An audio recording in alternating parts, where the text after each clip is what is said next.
देखिए, अगर हम अंतरिक्ष के देवताओं की बात करें तो लिखा नहीं है हमने, लेकिन कर देते हैं। पहली चीज,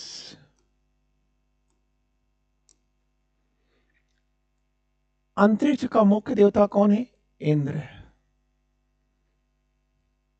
ठीक है, तो सबसे पहली चीज आप याद रखिएगा, इंद्र के और क्या क्या नाम है? रथेष्ट,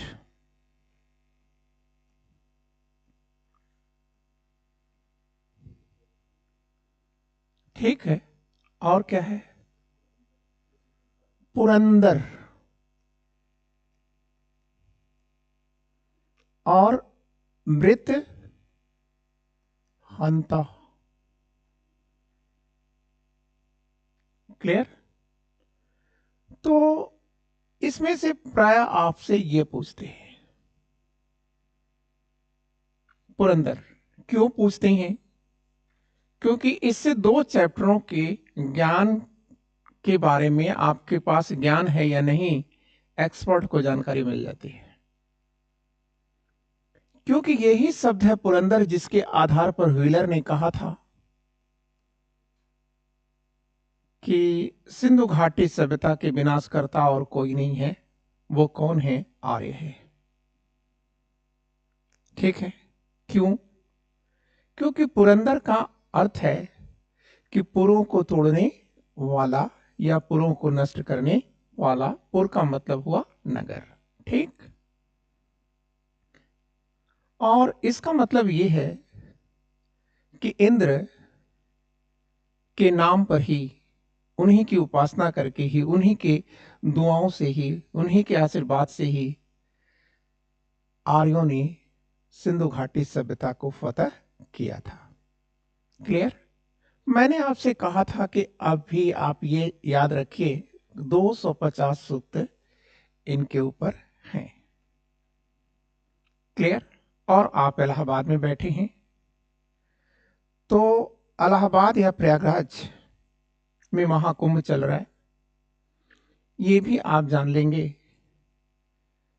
कि अब देखिए, अभी तो आपको वही बातें सुननी है जो जन सामान्य के बीच में कही जाती हैं। ठीक है, तो समुद्र मंथन की बात आती है, देवताओं और असुरों के बीच जंग हुआ है। तो जो देवताओं का राजा था, ठीक है, उसे क्या कहा गया था? कौन था? इंद्र था। इंद्र थे, और इंद्र को ही सम्राट भी कहा गया है ऋग्वेद में। क्लियर? और देव और असुर युद्ध में देवताओं का राजा तो ये है, कौन? इंद्र। असुरों का राजा कौन है? शुक्राचार्य। शुक्राचार्य, ठीक है। सेनापति दोनों के कौन हैं? तो आप कहेंगे कि सर, जयंत इधर से है और स्वर, स्वर मतलब आवाज है, ठीक है, और स्वर भानु असुरों की तरफ से लड़ा है। ठीक है, तो इससे आपने ये समझ लिया होगा इनका महात्म्य है। ठीक है, लेकिन ये जो कहानी है समुद्र मंथन की, यह ऋग्वेद में नहीं है। ठीक है, फिर है कहां ये? आप कहेंगे कि सर, सबसे बड़े पुराण स्कंद पुराण में है। ठीक है, क्लियर? तो ये चीज आपने कर लिया। रथेष्ट मतलब रथों से युद्ध करते हैं ये। वृत्त हंता, वृत्त को मारने वाले हैं। ठीक है, क्लियर? तो ये इंद्र की अपनी पहचान रही है। ठीक है, अब बात आता है कि जो दूसरा देवता है वो है रुद्र। वृत्त हंता, वृत्त नाम का कोई राक्षस है, उसी को हंट करने के कारण, मारने के कारण, है ना? अच्छा, अब दूसरे जो देवता है वो है रुद्र। अब यहां पर थोड़ा सा आपको कंसंट्रेट होना है। ठीक है। रुद्र अर्थात रौद्र, ठीक है। रौद्र मतलब क्रोधी, ठीक है। रुद्र अर्थात रौद्र अर्थात क्रोधी। तो जिनका स्वभाव क्रोधी है, ठीक है, उनको हम क्या कहते हैं? रुद्र कहते हैं, ठीक है। इसके पहले आपने जितने देवताओं को देखा, ठीक है, ये सभी देवता सौम्य प्रकृति के रहे हैं, ठीक है। लेकिन इतना आप याद रखिएगा, गड़बड़ तो सभी हैं। अगर आप हिंदुओं को देखें तो उनकी जो देवमंडली है उसमें सब गड़बड़ है। कौन उसकी औरत को लेके भागा है, कौन उसकी औरत को लेके भागा है, कुछ में कुछ, ठीक है। ये लड़ते रहे, कभी वो मारा, वो उसको मारा, वो उसने मारा, ये सब करते रहे सब, ठीक है। तो आपको मैं इसकी हकीकत बताऊंगा कि एग्जैक्टली ये सब कहानियां रची क्यों गई हैं, ठीक है। किसी का धर्म प्रभावित तो नहीं हो रहा है मेरी बातों से, ठीक है। आप बुद्धिजीवी वर्ग हैं, ठीक है। आप सीधे और सीधे, ठीक है, एक जगह से जुड़ सकते हैं, ठीक है, क्लियर। और वो है ईश्वर। शेष जो चीजें हैं वो मानव कृतियां हैं, मानव का कृत्रिम आविष्कार है, और इस आविष्कार की व्याख्या लोगों ने अपने अपने अनुरूप किया है, ठीक है ना। तो इसलिए आपकी भावनाएं बड़ी मजबूत होनी चाहिए, ठीक है। मैं उद्देश्य मेरा कदापि नहीं है, ठीक है, क्योंकि मैं खुद में ही बड़ा आस्तिकवादी हूं, ईश्वर में अटूट आस्था रखता हूं, ठीक है। लेकिन हमें आपकी आंखें भी खोलनी जरूरी है, क्योंकि ये मेरा धर्म और मेरा कर्म दोनों यही है, ठीक है, क्लियर। तो जब आप वही चीज जानते हैं, समुद्र मंथन जो पंडित जी समझा दिया आपको महाकुंभ में, वही आप जानेंगे, तो फिर आप कैसे अलग हो जाएंगे लोगों से, ठीक है। तो हर चीज को आप जाने, ठीक है। तो आपसे यहां क्वेश्चन क्या पूछेगा, शंकर या शिव कि किस रूप की मानव ने सबसे पहले पूजा किया था? तो आप कहेंगे सर रौद्र रूप की उपासना किया था। एक क्वेश्चन तो ये हो गया। और यह रौद्र रूप कल्याणकारी रूप में कब बदला है? दूसरा क्वेश्चन बनेगा उत्तर वैदिक काल में। मतलब रुद्र शिव में बदलते हैं, और शिव का मतलब है कल्याण है, ठीक है। उत्तर वैदिक युग में रुद्र के साथ एक और नाम जुड़ जाता है, ठीक है। नाम क्या है? नाम क्या है? जैसे आपका नाम है, ठीक है, तो आप का नाम क्या इंडिकेट करता है? क्या नाम से व्यक्तित्व बनता है? यस, बनता है, ठीक है, क्लियर। आपके साथ दो चीजें हैं ना, ठीक, बोलिए। दो चीजें हैं, आप अपना नाम बताइए केसरवानी जी, पूरा आप अपने मुंह से बोलिए। प्रिंस केसरवानी। तो प्रिंस क्या है? इनकी शारीरिक की है, इनकी शरीर का नाम है, ठीक। और केसरवानी क्या है? आप कहेंगे इनकी समाज का नाम है, ठीक। हो गया ना। तो प्रिंस इनका तन है, शरीर है, और इनका जो समाज है वो केसरवानी है। इसका मतलब यह है कि प्रिंस एक नवीन है, प्रिंस एक नवीन है, और केसरवानी अतीत की एक धारणा है, ठीक। प्रिंस में ही आपका लिंग छिपा हुआ है। आपका नाम प्रिंस है ना, तो प्रिंस कहने से यह सिद्ध हो जाता है कि आप मेल हैं। ठीक, क्लियर? तो इसका मतलब जमाने ने क्या किया, बहुत मुश्किल बात मैं आपके सामने कर रहा हूं, आप इस बात को समझने की कोशिश करिएगा। क्या मैं बोलने जा रहा हूं? मैं ये कहने जा रहा हूं कि एक आदमी को इंसान बनने में सबसे बड़ी बाधा हमारा धर्म है।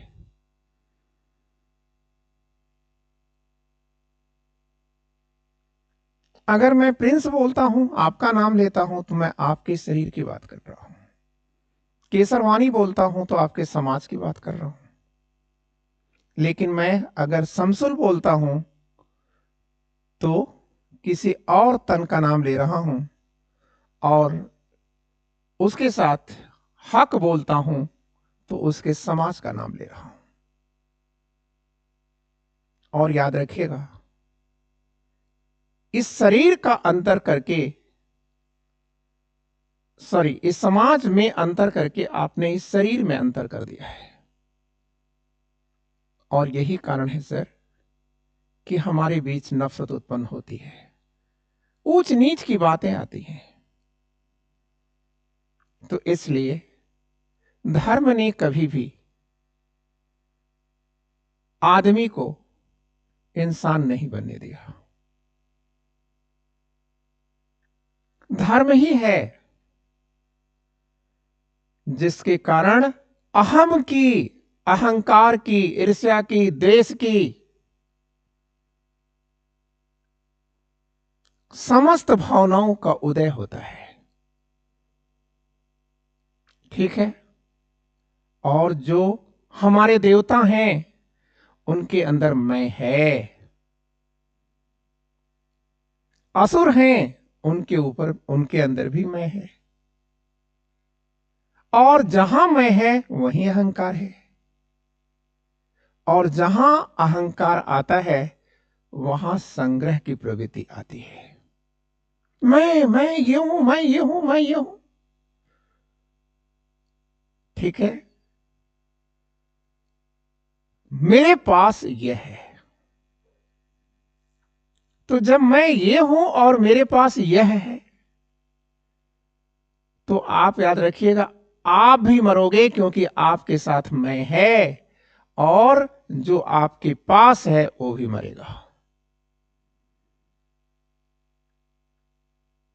क्योंकि मैं और पास दोनों मरणशील है।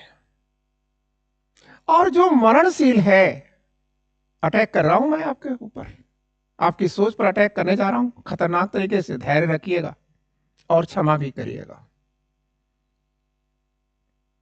तो जो खुद ही मरणशील है, वह आप मरणशील व्यक्ति का शिक्षक हो ही नहीं सकता, गुरु हो ही नहीं सकता।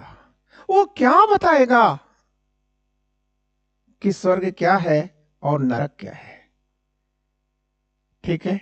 इसलिए आप खुद में एक एनर्जी है, और मैं आपको बताऊंगा थोड़ी देर के अंदर ही कि हम उसे कैसे साधें और कैसे हम अपने जीवन में, ठीक है, अमृत की ओर बढ़ें। लेकिन पहले तो आप यहां आ जाइए, उसके बाद आप बातें करिएगा। वैसे मैंने आपके बीच में जो बातें की वह रेयर मैटर था, जिसे आप सोच नहीं पाएंगे, और लोग आपको देते भी नहीं, जानते हो तो भी नहीं देते, और अगर नहीं जानते हैं ज्यादातर तो ठीक है। आप याद रखिएगा, सबसे ज्यादा प्रचार जानते हैं किसका होता है? अज्ञानी का होता है। ठीक है? क्या मैं महाकुंभ में लेक्चर नहीं दे सकता? बहुत बोल सकता हूं, हिंदी में भी बोलूंगा, अंग्रेजी में भी बोलूंगा। ठीक है? लेकिन बुलाते नहीं हैं क्योंकि उनके साथ वो है, मेरे साथ वो नहीं है।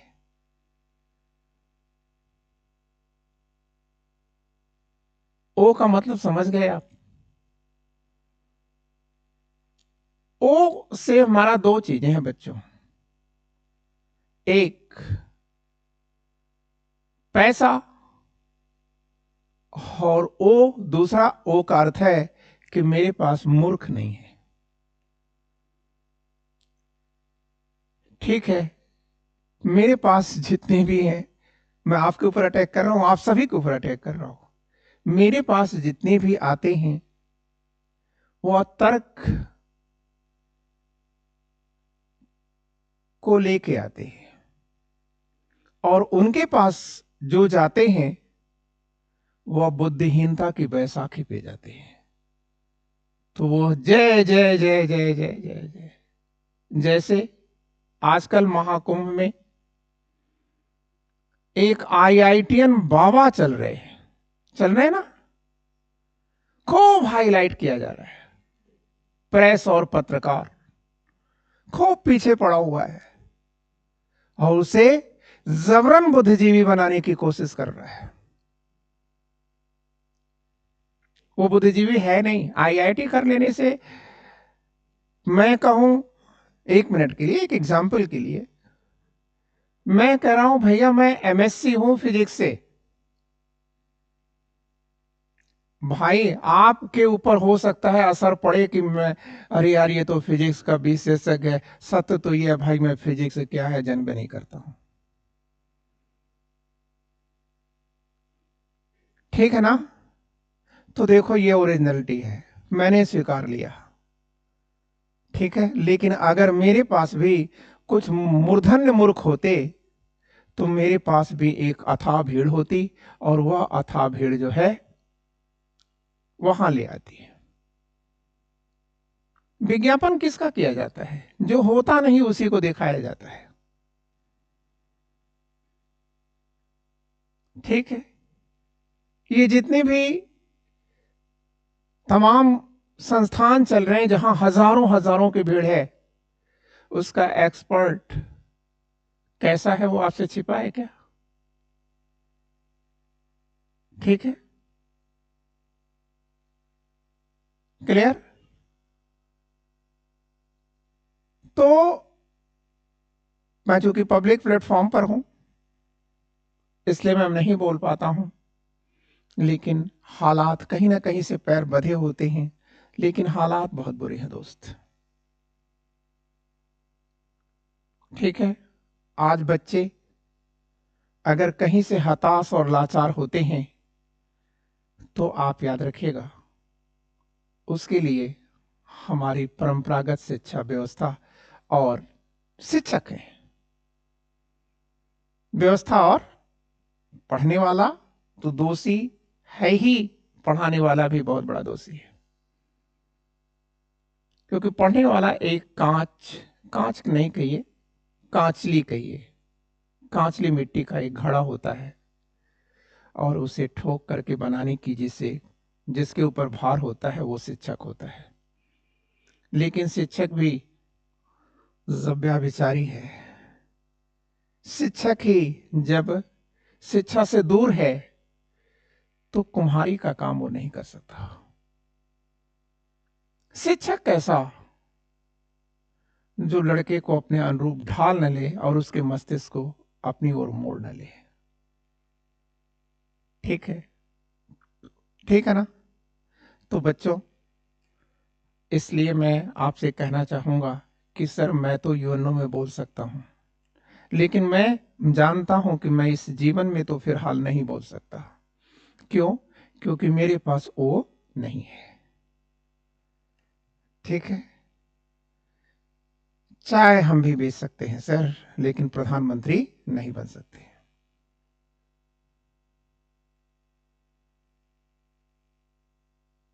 ठीक है, तो आप याद रखिएगा, सदैव ये जमाना उसके साथ रहा है जिसने उसको धोखा दिया है।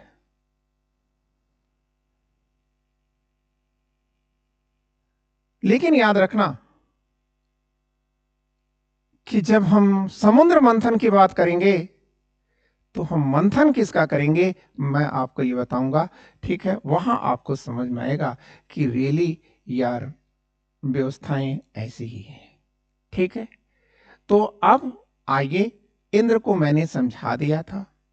बस एक चीज आपको याद रखना है कि इंद्र पर 250 सूक्त दिए गए हैं, मतलब आधा, अरे कितना हो गया, लगभग 1/4 ऋग्वेद डेडिकेटेड है to the name of lord Indra. फिर मैंने कहा कि देवासुर जो युद्ध हुआ है, देव और असुरों के बीच में जो युद्ध हुआ है, ठीक है, उसका राजा कौन है देवताओं की तरफ से, ये भी बता दिया। और इसीलिए कहा कि सम्राट, देव मंडली में सम्राट शब्द का उल्लेख अगर किसी के लिए हुआ है तो वह कौन है, इंद्र है। ठीक, अब पृथ्वी पर सम्राट की टाइटल कब धारण की जाएगी वो तो बात की बात है ना, वो हम लोग बाद में देखेंगे। ठीक है, उत्तर वैदिक काल में बस इतना याद रखिएगा कि उत्तर वैदिक काल में पृथ्वी पर भी लोग सम्राट बनने लगे। ठीक है ना। अब एक चीज याद रखिएगा, रुद्र की बातें आएंगी तो रुद्र रौद्र रूप के देवता है। शिव की हमने किस रूप में उपासना की है पहली बार, तो रौद्र रूप में किया है, नाराज देवता के रूप में किया है। लेकिन ये कल्याणकारी रूप में कब हो गए, उत्तर वैदिक युग में हो गए। अब यहां एक प्रश्न आता है कि मैंने आपसे कहा था कि देवता तो सौम्य थे, लेकिन देवता का स्वरूप कब बदला, रुद्र के आते ही। तो रुद्र के आते ही एक चीज और हो जाएगा बच्चों, रुद्र का एक रूप और हो जाएगा। ठीक है, वो क्या रूप हो जाएगा आप ही से समझो आप। ठीक, जो उपासना होगी यह बदल जाएगी, जो उपासना की विधि है यह बदल जाएगी। कैसे बदल जाएगी, आप कहेंगे कि सर जब देवता दो हो गए, दो हो गए मतलब दो प्रकार के हो गए, एक सौम्य शांत स्वभाव का देवता और दूसरा रौद्र नाराज होने वाला, क्रोधी होने वाला देवता।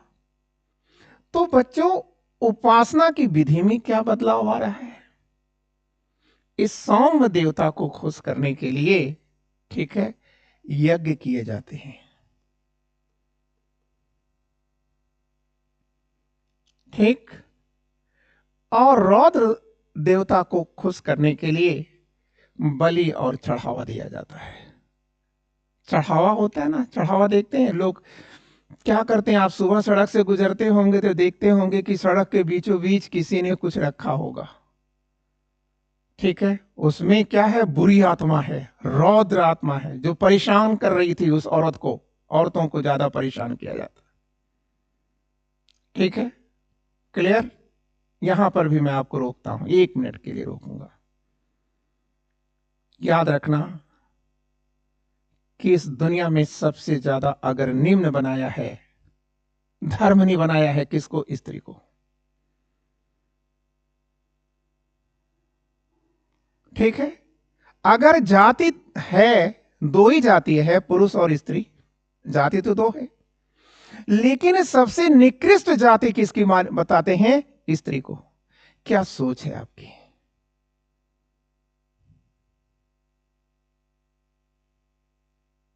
ठीक है, जिसने हमें जन्म दिया है, अपने लहू से सींच के पाला है, हमने उसे क्या दिया बदले में, अपमान।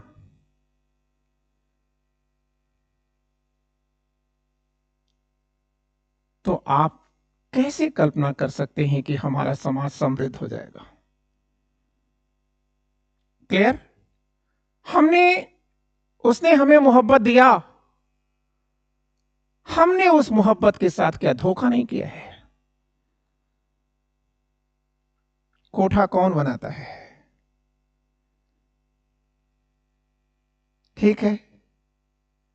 तो शरीर के साथ लव किया जाता है ना, और शरीर को एक स्थूल मान लिया जाता है, जबकि शरीर एक चेतना है दोस्त। शरीर ही पुरुष है और पुरुष का मतलब चेतना है। क्लियर? तो आप याद रखिएगा, यत्र नार्यस्त पूजयन्ते रमन्ते तत्र देवता। ठीक है, ये भी कहा जाता है, लेकिन याद रखिए कितनी व्यवस्थाकार हमारी गलत हैं, या व्यवस्थाओं की उत्पत्ति है कि एक तरफ दूसरी तरफ कहा जाता है कि नारी स्वतंत्रता के योग्य नहीं। ठीक, और आपने तो देखा ही है, पॉलिटिकल गेम बना दिया है लोगों ने, मतलब कितने निकृष्ट लोग हो जाते हैं। एक चीज को लेकर के लगातार चल रहा है, स्लोगन चल रहा है, अरे कुछ और नहीं मिला आपको, शूद्र गंवार पशु और नारी को लेकर के ही आप तूफान खड़ा किए हो। ठीक है, क्लियर? यहां बड़े बड़े आचार्य हैं, और वो आचार्य क्या बोल रहे हैं, और वो कहते हैं कि साहब मैं महामंडलेश्वर हूं। ठीक है, महा क्या है वो उनको पता नहीं है। ठीक है, और ईश्वर बन गए। ठीक है, अभी स्त्री पर आप देख रहे हैं क्या स्टेटमेंट चल रहा दिया गया है। तो सब मिलाकर के आपकी जो पोंगा वाला जो है ना, वही लोग ही आगे बढ़ते हैं। एक को मैंने सुना कि साहब वो 28 भाषाएं या 22 भाषाएं जानता है, और मैं तो कहता हूं कोई हिंदी भी नहीं जानता यार, क्योंकि स्पीच से लग जाता है आपकी पहुंच क्या है। क्लियर है ना? तो आप लोग चिंतित हो रहे होंगे कि कम बोलिए कहीं कुछ हो ना जाए, अन्यथा हमारा क्लास भी रुक जाएगा। ठीक है, चाहता तो मैं भी यही हूं कि मेरे साथ कुछ हो जाए, लेकिन होता ही नहीं। ठीक है, हाँ, कुछ भी बता सकते हैं भाई। इधर आइए, तो रौद्र के लिए आपने देखा लोग चढ़ाते हैं और भाग जाते हैं। ठीक है ना? तो ये आपको समझ में आ गया। बस एक चीज याद रखिएगा, रुद्र पर 3 सूक्त हैं और इन पर 250 सूक्त हैं। बस चौथी चीज आपको याद रहे, लिखा लिखा तो है यार, सेंटर में लिखा है। ठीक है, पूरे वैदिक काल का मुख्य देवता इंद्र है, अंतरिक्ष का मुख्य देवता इंद्र है। इसके बाद मरुत क्या है? यह गड़बड़े आदमी है, गड़बड़े देवता है। क्यों? क्योंकि ये रुद्र का बेटा है। ठीक है, तो ये देख रहे हैं ये क्या कर रहा है, आदमी को परेशान कर रहा है, कि आंधी और तूफान लेकर आता है, लोगों को बहुत बर्बाद कर देता है ना? इसके बाद एक और देवता आता है, वायु।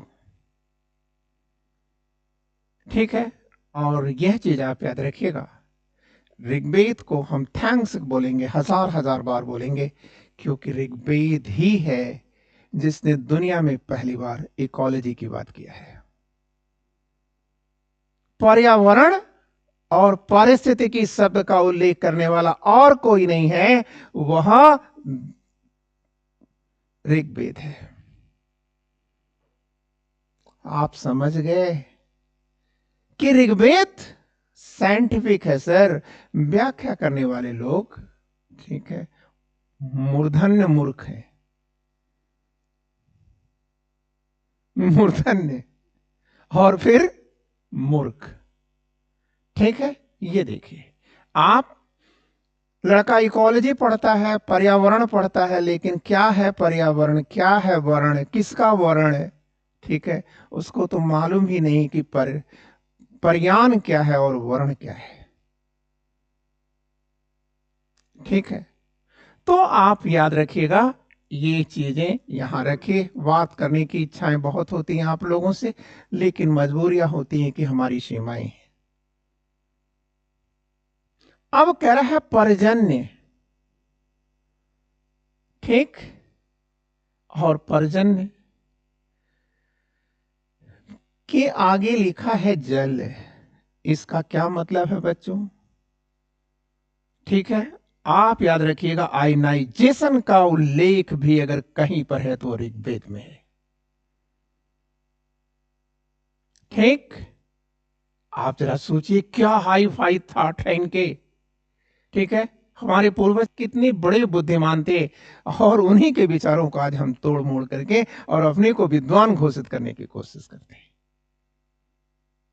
तो ये जल क्या है? तो आप कहेंगे कि सर मेघ। मेघ मतलब क्या होता है बच्चों? बादल। ठीक है, और बादलों में जो जल है उसी का नाम है पर्जन्य। ठीक, और बादलों के अंदर जो जल है, ठीक है, यही आयनाइज्ड होता है और इसी आयन के कारण, ठीक है, बादलों से बिजली निकलती है। क्या गलत बताया है क्या इसने? गलत बताया? गलत बताया? नहीं बताया। आज भी आप हजारों करोड़ों रुपए लगा करके और यहां तक नहीं पढ़ा पाते।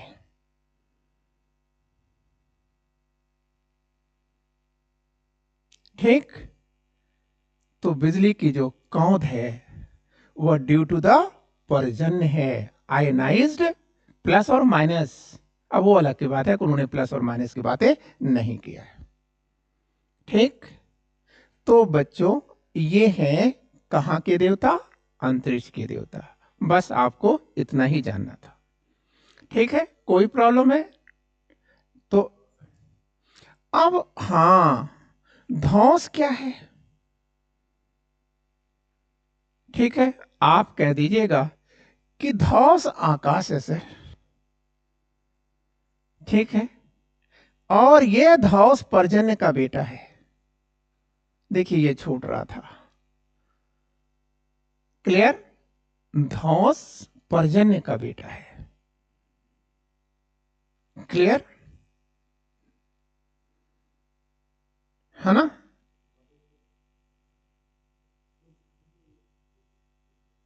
हाँ, रुद्र के।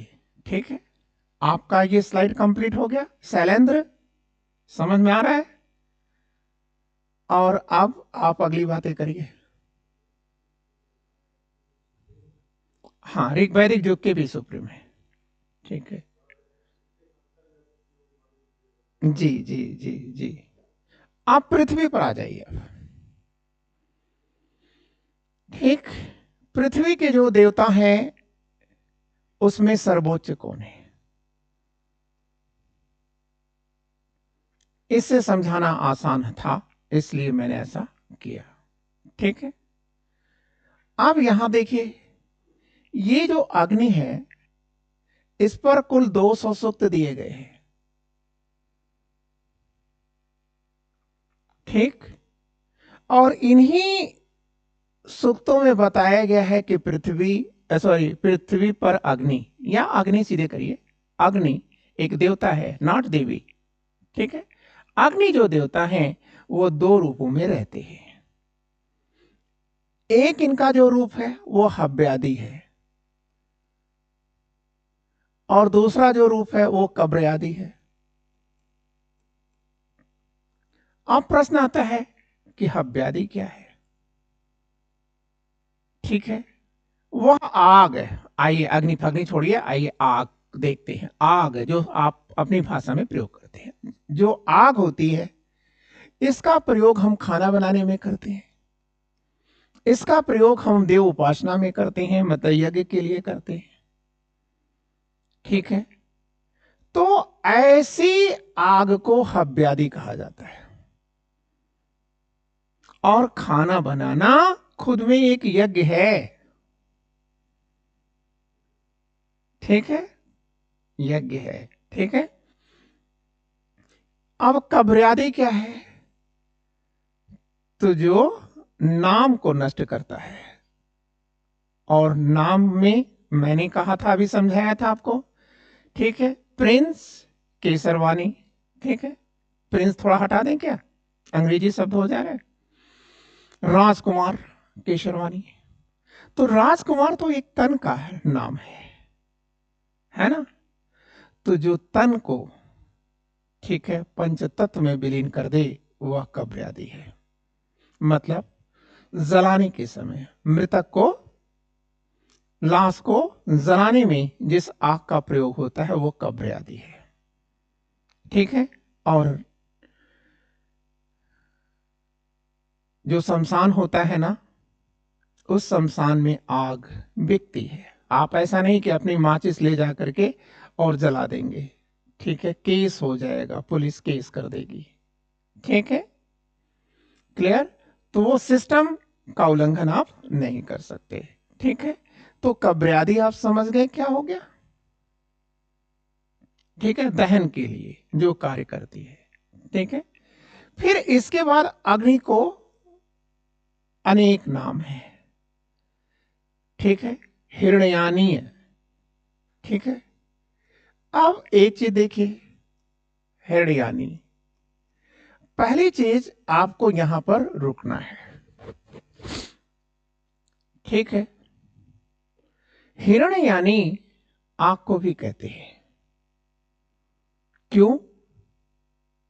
क्योंकि हिरण्य का मतलब होता है सोना। ठीक है, तो जिसकी लपटें सोने जैसी हैं वो हिरण्यानी है। लेकिन अगर आपसे पूछा जाए किसी नदी को भी हिरण्यानी कहा जाता है, यस, सिंध नदी को भी हिरण्यानी कहा जाता है। ठीक है, क्लियर। प्लेसर रिवर, अंग्रेजी में placer river. Which river is known as a placer river in north India? उत्तर भारत की वह कौन सी नदी है जिसे प्लेसर कहा जाता है? गंगा। ठीक है, और लेकिन वेद में जिसे कहा गया हिरण्यानी, वह सिंध नदी को कहा गया है। ठीक है, किरण, हिरण्य को लाने वाली, सोना को लाने वाली। लेकिन यहां पर समझ गए, क्लियर। इसके साथ साथ अग्नि को दमुना भी कहा जाता है।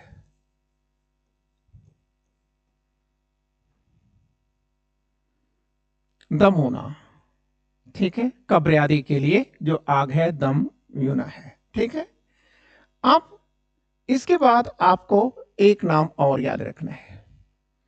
पृथ्वी का दूसरा बड़ा देवता जिसके ऊपर सूक्त दिए गए हैं वह सोम है। ये क्या लिख दिया यार, चलिए, सोम। सोम, तो सोम पर कुल 144 सूक्त दिए गए हैं। 200, 144। ठीक, इसका मतलब सोम क्या है वो आप जानते हैं कि एक वनस्पति है, और इस वनस्पति से एक रस निकाला जाता है जिसे सोम रस कहा जाता था। और एक ऐसा रस है जिसे पीने के बाद लोग खुद को गले आते हैं। ठीक है ना। लेकिन इसको पिया किसमें जाता है? जिस बर्तन में पिया जाता है उसे चमू कहा जाता है। ठीक है, वाइन पीते हुए आपने देखा है लोगों को। वैसे सोम रस वाइन नहीं है, पहली बात याद रखिएगा। लेकिन एक एग्जाम्पल के लिए, एक बर्तन होता है, उसे स्पेशली बनाया जाता है। अब पीने के लिए तो ऐसे खोलिए, पन्नी मार दीजिए, गट गट गट गट गट गट हो गया, गिलास में पी लीजिए। लेकिन उसको पीने के लिए एक विशेष बर्तन आता है ना, चियार से लोग कहते नहीं है, मूर्ख। ठीक है कि नहीं?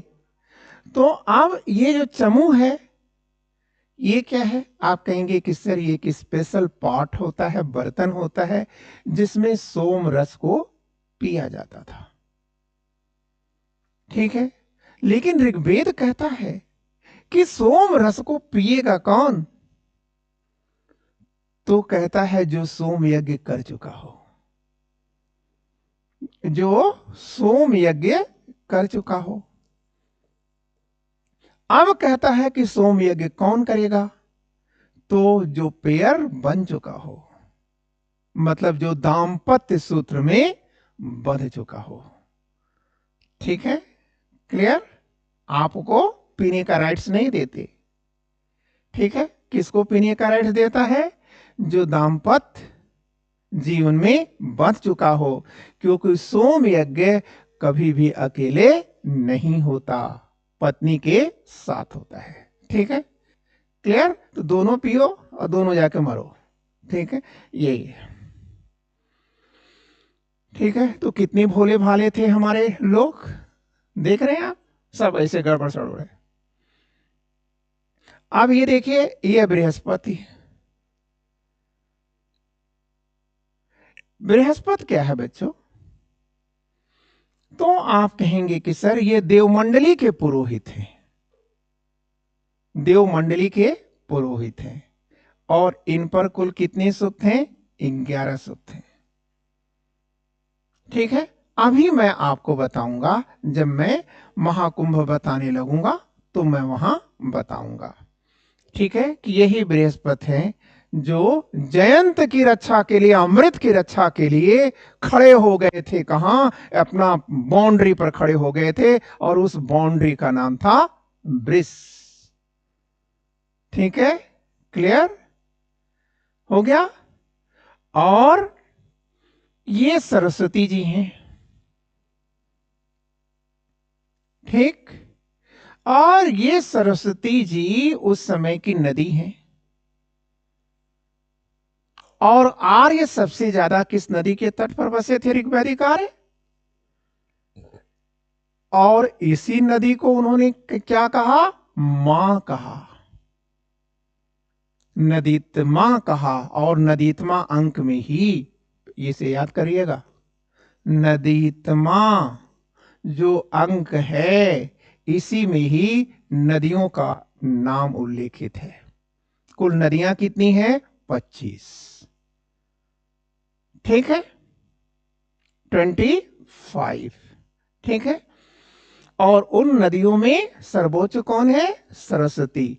तो नदियों में देवत्व की स्थापना, गंगा मैया, गंगा मां का यह कॉन्सेप्ट आप नहीं लेके आ रहे हो। नदियों में देवत्व की स्थापना तो आपके पूर्वजों ने ऋग्वैदिक युग में ही कर दिया था। क्लियर? सरस्वती। लेकिन अब सवाल यहां पर है कि ऋग्वैदिक युग में तो सरस्वती कौन है? आप कहेंगे नदियों का देवीकरण है। लेकिन ये बुद्धि और विवेक की देवी कब हो जाती हैं? तो आप कह दीजिएगा बुद्धि और विवेक की देवी ये बन जाती हैं उत्तर वैदिक काल में।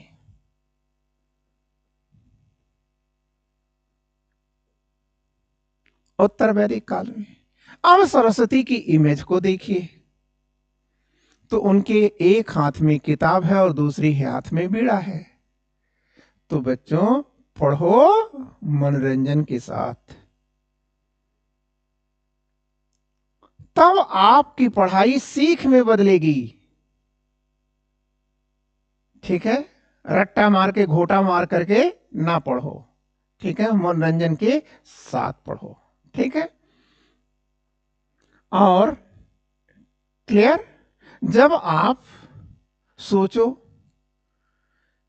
देखो गलत कुछ नहीं है, आप गलत नहीं करने जा रहे हो, आप उनमें इंटरेस्ट उत्पन्न करने जा रहे हो। तो एक चीज आपको लगेगी कि मां की भी आकृति बनाते हैं, फोटो बनाते हैं, मूर्ति बनाते हैं कि नहीं बनाते हैं? लेकिन क्या कभी वृद्धा की मूर्ति बनाई गई? सरस्वती की मूर्ति भाई देखो मजबूत होके बैठो। बुद्धि की क्लास जहां होते हैं, जहां इंटरेस्ट उत्पन्न किया जाता है, वहां कुछ बताना पड़ता है, हकीकत बतानी पड़ती है। तो एक हमें हम मूर्ति बता दो जो किसी वृद्धा की बनाई जाती है। लोग मूर्ति देखने जाते हैं जवानी को। अरे क्या गजब कलाबाजी है।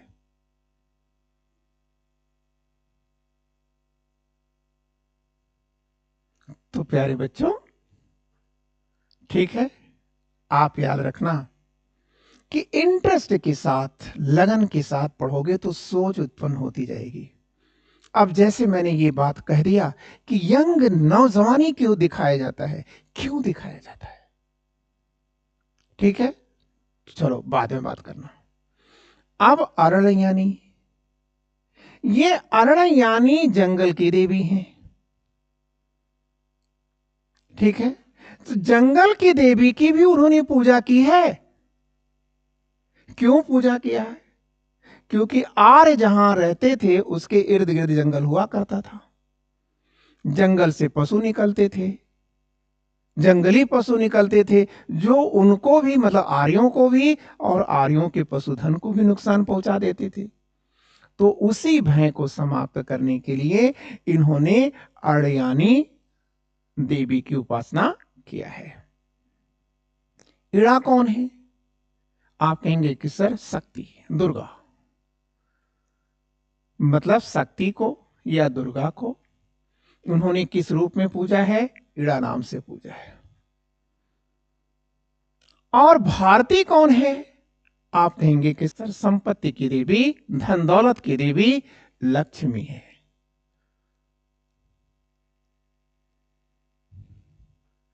आ गया, पूरा मैटर आ गया। अब आप, हाँ ठीक आ गया। अब आप एक चीज निष्कर्ष में लिख लो। वो निष्कर्ष क्या करोगे आप? निष्कर्ष में फर्स्ट क्वेश्चन आया कि आर्य कैसे हैं, तो आप कहेंगे कि सर ईश्वर के आकार की पूजा करते हैं और जिसका आकार है उसमें गुण है, मतलब सगुण उपासक हैं। ठीक। दूसरी बात यह है कि वो पूजा क्यों करते हैं, उपासना क्यों करते हैं? तो आप कहेंगे कि सर भौतिक जीवन की हर खुशी को पाने के लिए। मैंने भौतिक जीवन की हर खुशी को पाने के लिए बात की है।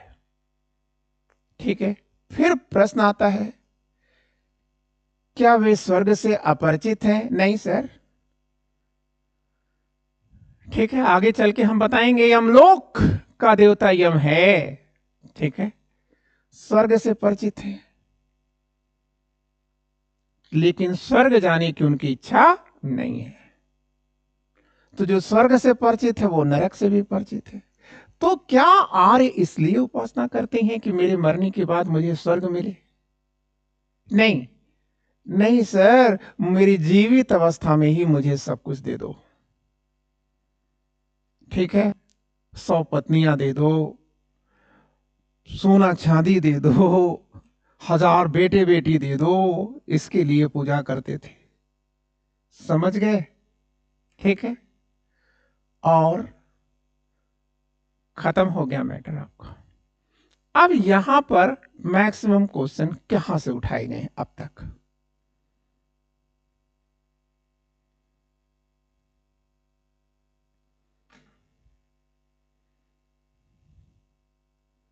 जंगल की देवी अरण्यानी, ठीक, और इसी जंगल में अरण्य लिखे गए हैं। ठीक, एक तो ये पूछा गया। ठीक, और दूसरा है भारती, ये आप जान लीजिएगा। क्लियर? कि वर्तमान लक्ष्मी को ऋग्वैदिक युग में किस नाम से जाना जाता था। इसके बाद आपके सामने एक और चित्र आ गया, इड़ा, चाहे आप जो भी कह दीजिए, काली, दुर्गा, जो भी कहिए। ठीक है, फिर कह रहा है कि ये नदी है और नदियों में देवत्व की स्थापना कहां की गई? ऋग्वैदिक युग में की गई। देखिए यहां लिखा है, the divinity was establish in the reverse, that's why the Saraswati river was given divinity. Clear हो गया? हो गया ना? और अब इसी के साथ आपका ये हमने ऋग वैदिक धर्म को बता दिया। अब आप देश के किसी भी कंपटीशन को आप दे सकते हैं। थोड़ा सा 1 मिनट और रुक जाइए। ठीक है, ये क्या है?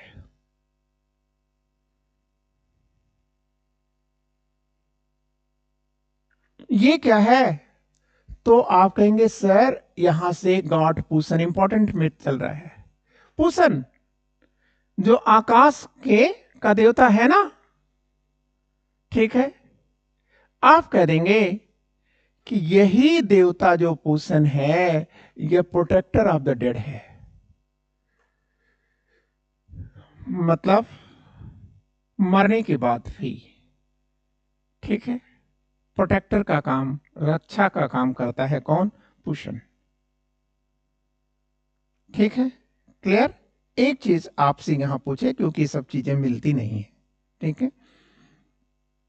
और दूसरी चीज आपसे एक और चीज पूछेगा, वो देखिए,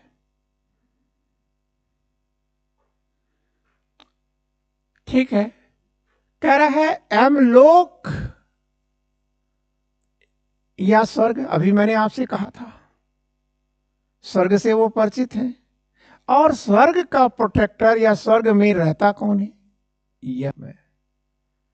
ठीक है, तो मरने के बाद आत्माएं कहां जाती हैं? स्वर्ग में जा रही हैं। तो फिर कह रहा है एक सोच आ रही है। क्या आर्य सोचते हैं? तो ये कहते हैं कि सर देखो, जब आदमी मर जाता है ना, तो ये देखो, आप ये आपके सामने दिख रहा है, आपको पढ़ने की जरूरत नहीं है। जब आदमी मर जाता है तो कह रहा है कि आर्यों को विश्वास है कि सोल शरीर से मुक्त होने के बाद, ठीक है, देवयान में पहुंचती है और यहीं पर अपने पूर्वजों से मिलती है। मतलब इसका कहना है, जैसे मैं अपने ऊपर लागू करूं, तो ऋग्वेद कहता है कि तुम्हारे पिताजी, तुम्हारी मां, ठीक है, आज शरीर रूप से नहीं है, लेकिन कहां पर हैं वो? तो कह रहा है कि सर वो देवयान में है, उनकी आत्मा देवयान में है, और जब मैं मरूंगा, तो जब मैं वहां पहुंचूंगा तो मेरी मुलाकात, ये देखिए सब हो रही है, ये सब सब मिल रहे हैं आकर के। ठीक है, तो आपको समझ में आ गया कि यमलोक का देवता क्या है? यम है। देवयान का देवता क्या है? यम है। ठीक है, और यह आर्यों का विश्वास क्या था कि मरने के बाद, शरीर को छोड़ने के बाद, जो हमारा मन है, जो हमारा आत्मा है, ये कहाँ जाती है? यमलोक में ही जाती है, जहां हमारे पूर्वज पहले से मौजूद होते हैं और वहीं हमारी उनसे मुलाकात होती है।